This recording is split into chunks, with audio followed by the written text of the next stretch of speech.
morning. Today is Saturday, September 26th, and we do have some birthdays today. Today is Stephanie Ross Brown's birthday. So Stephanie, you knew you were going to get a song. Happy birthday to you. Happy birthday to you. Happy birthday, dear Stephanie. Happy birthday to you. Cha-cha-cha. And if you know me, I always tell people how to remember my birthday. It's SSS, Sandy, September 7th, all beginning with S's.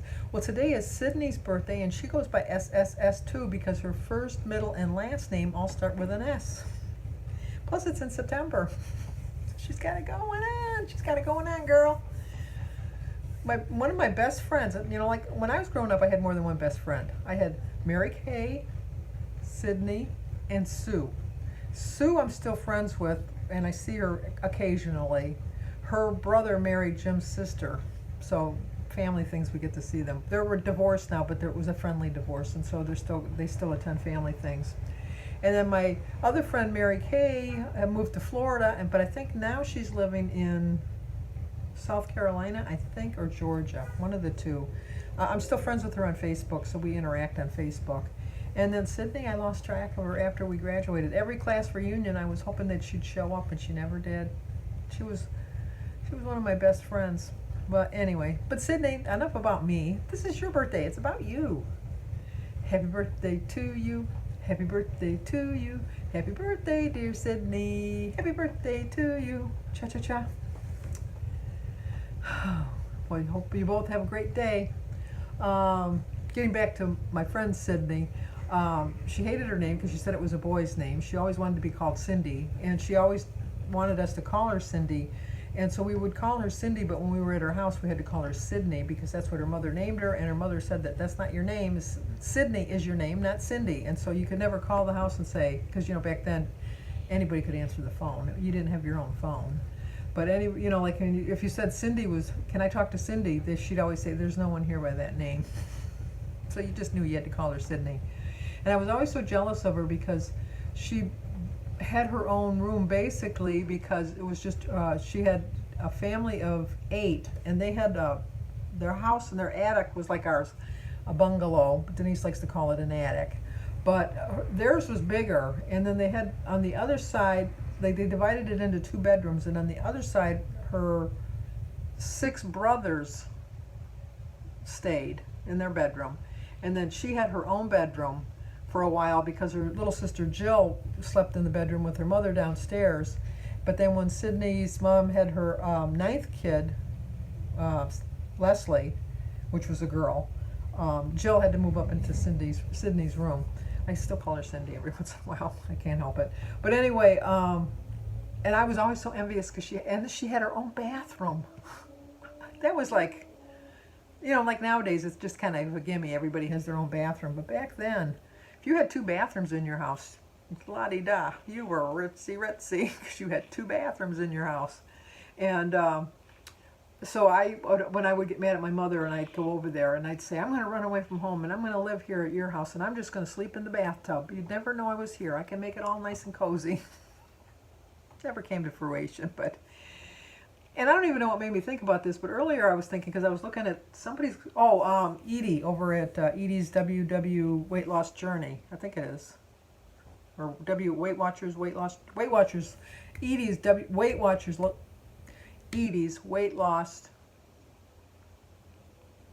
Edie's Weight Watchers Weight Loss Journey.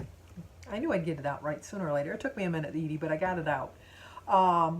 She was showing her haul, and she was showing, so she had got butter. I think it was hers, because I watched Cat on Point. She had a grocery haul, too. Somebody else had a grocery haul. Well, anyway, somebody had a grocery haul. And they had, and Jones Point Blade had a grocery haul, too. Because I got up kind of early this morning, before I weighed, because I weigh at 10:15. Don't get me started on that, because it's early, and I just should have gone for a walk, and... I didn't really want to go for a walk. So instead I got up, took a shower. Here I am, all purdy. And getting ready to go do my weigh-in, which I've already done. Now I'm getting lost. You caught me again. I've already done my weigh-in. And it's still morning though. That part is true. It's still morning, but it's like I already did my weigh-in, but I didn't go for my walk. And I did watch a couple videos early. That's neither here nor there. They got butter. Whoever it was got butter. That was the whole point of the story. But I was wondering how many of you out there remember that when you would go to the store, you could buy one stick of butter. You didn't have to buy the whole pound. You could buy one stick of butter. And I don't even know why I thought of that, but when I was watching the video, because I think they bought like 6 or 7 pounds of butter, like in the 1 pound packages with 4 sticks in each one, and they were going to freeze them. That just kind of hit me because I remember that people used to come in and they'd only have like 1 stick of butter. Anyway, that was kind of a random thought. But anyway, it is morning. I have already weighed. I had the bad news of having a 1.4 gain. I was going to try to avoid talking about it. You know, if it's expected, then okay. You know, like, okay, I know I'm going to have a gain this week. So, you know, I really thought I was going to have a loss. I really did think I was going to have a loss. And then when I got on that scale, I thought, oh my gosh, that cannot be possible. I got on it like 3 or 4 times. I leaned to the left and I leaned to the right and I leaned forward. I just did everything. Changed the batteries in the scale. It was true. I gained 1.4. I have no thought process of how that happened. Other than the week before, or maybe the week before I shouldn't have had the 1 pound loss, or 1 pound, yeah, the 1 pound loss. Your body's always going to do what it's going to do. But I feel better. My clothes fit better. My son was over last night and he said, you look like you're losing weight. And, and I know I look like I'm losing weight, but why is that number so important? I just don't get it. I don't get it. Why is that number so important? I don't get it. I just really don't. But today is my opportunity not to let that define me, not to let that number make the decision on how my day is going to go. I refuse. I absolutely refuse. I think I am stressing too much about getting to that 100 pounds, but geez, oh Pete, I'm so close. I'm just so close. This is the closest I've been in my whole life. In my whole life, this is the closest I've ever been, is when I told myself that I was going to have a 100 pound loss. This is the closest I've ever gotten. And my body is just not cooperating with me. And I know that the older I get, the little bit harder it's going to be to lose my weight. The closer I get to my goal, the more difficult it's going to be to lose weight because my body doesn't require as many calories. My mind hasn't caught up to that point because, as you can see, I have some pretty hefty plates when I make my meals. So I have to rethink the whole thing. A lot of it comes back to the fact that when I was fasting for Lent, now granted it was Good Friday and I didn't eat at all, but I was fasting for most of Lent, which was 40 days. Yeah, well, I even do it on Sunday, so it was like almost 49. But when I had that scare and we had to call 911 and the EMS came and they saw me in all of my glory, sitting in my underpants and my t-shirt that I wear to bed, and looking like a pathetic old woman sitting on the floor, because by then I wasn't laying on the floor. But if you don't remember, on Saturday after Good Friday, during the night I had woke up and I had called Jim. I wasn't feeling well, and he was walking me back to the bedroom because I knew I couldn't make it. I just knew I was so weak, and I fainted on him, and I didn't even realize I fainted. I had no memory of it. Usually when you faint, you really don't have a memory of it, but I remember it, and I swear like a soldier or a sailor. I think a sailor still swears more than a soldier. But I remember waking up on the floor, hearing Jim calling me, yelling at me while he was on the phone calling 911. And I was like looking around at myself, at my surroundings on the floor. And I said, I'm on the effing floor. Although I didn't say effing. I said the word. I can't believe I'm on this effing floor. I just, and Jim says, stop it, calm down. And so then I started to get up, and then he's like all panicky. Don't get up, don't get up, don't get up. And that put such a scare in me. I've had convulsions in my earlier years.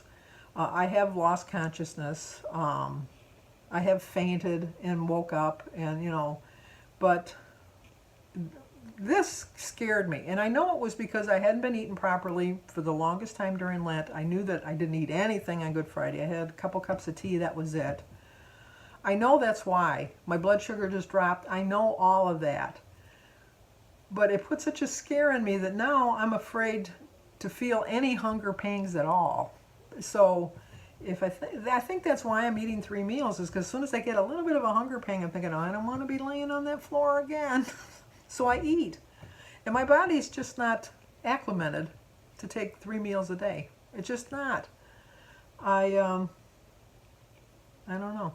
But the first step in any process of losing weight or just eating healthy or getting back to a lifestyle that you can adjust to is to take that first step and to recognize your faults, your strengths, more recognize your strengths than your faults. Because I think that if you really think about it, you probably have more strengths than faults. Everybody's got faults. I'd like to think I don't have any, but I know I do. I've been told.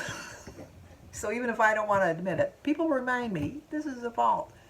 So I just think that the first step for me is to recognize that I can be a little bit hungry. I don't have to be starving. I don't have to be famished. I don't have to be to the point that I'm going to pass out.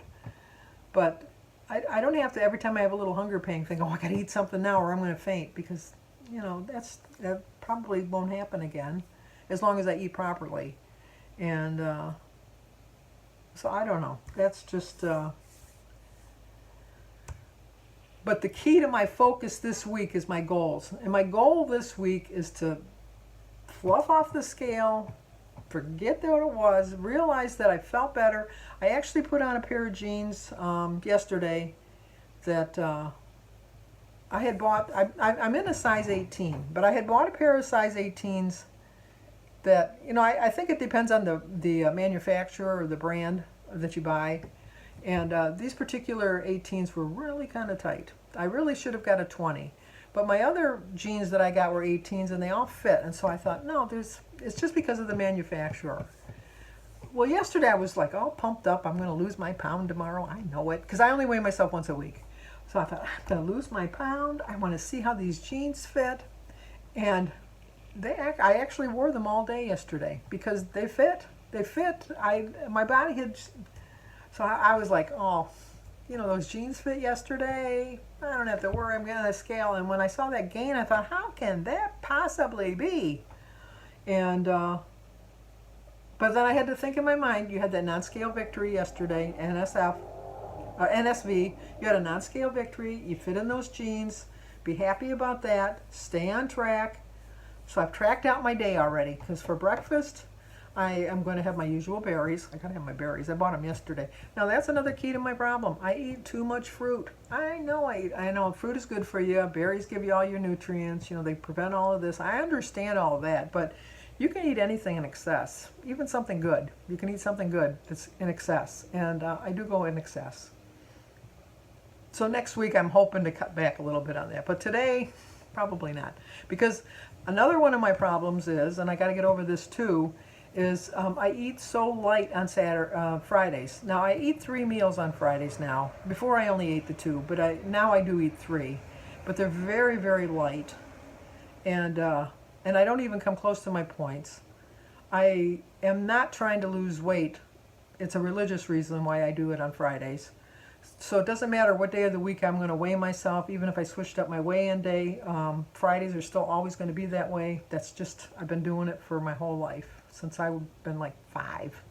So for like 65 years, I eat light on Fridays. For a lot of those years, I didn't eat meat. I still don't eat meat. Now that I'm thinking about it, I still don't eat meat. But, I can eat meat. We're back Catholics, we got so many rules. Try to keep up with all the rules Catholics have. Let me tell you, there's a lot. But, so I think that anyway, get back. I'm going to have the berries. I'm going to have my eggs. I think I'm going to have a piece of my wheat toast that I like, which is a little bit higher in points, but I like it. And I'm going to have some peanut butter and a banana and a grapefruit. I'm not going to eat lunch because Jim and I, on Saturdays now that I eat carry-out, I don't eat at a restaurant, but I'll eat carry-out, which is not good. When I was losing all my weight, I wasn't eating carry-out, but it just seems like the last couple of weeks we eat out on Saturday. So I looked on the menu. He wanted to get Buffalo Wild Wings. And I found a buffalo chicken wrap that I think was, I forget, because I did write it down. I think it was 13 points.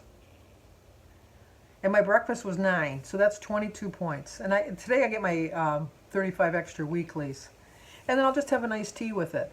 So that way I'm not depriving myself. I'm still having something that I really enjoy. I'm just getting the chicken wrap sandwich, and I might maybe, that'll fill me up. I might have a slice of tomato and or like a tomato and a half of a cucumber or something to go with it. But that'll fill me up, because between my breakfast and my dinner, I think I'll be fine. But so many challenges I face in my life, so many challenges, and but I like it. It keeps my life interesting. What would life be if everything was the same every day? If you didn't have anything, first of all, to look forward to. If everything was just like, it'd be like a Groundhog Day. You'd get up and it would be the same thing the next day. The only thing is, like, Bill Murray learned something new every day. He didn't know he learned it until the next day, when he could do something that he couldn't do the day before. But I like a challenge. I do like having things pop up and just kind of throwing me off kilter every once in a while. And this kind of threw me off kilter. It really did. But I want to prove to myself that I can overcome it. And I know I can. I know I can. I don't have a doubt that I can overcome it. So, I'll show you my breakfast. I'm not going to show you my dinner, because we're not planning on eating till like 7:30, and I want to get the video up earlier. But my plans for today is to stay on track, not focus on the fact that I had a gain. But going to eat my healthy breakfast. I'm going to catch up on my YouTube videos, because I'm behind on those. I'm going to devote most of my afternoon to that.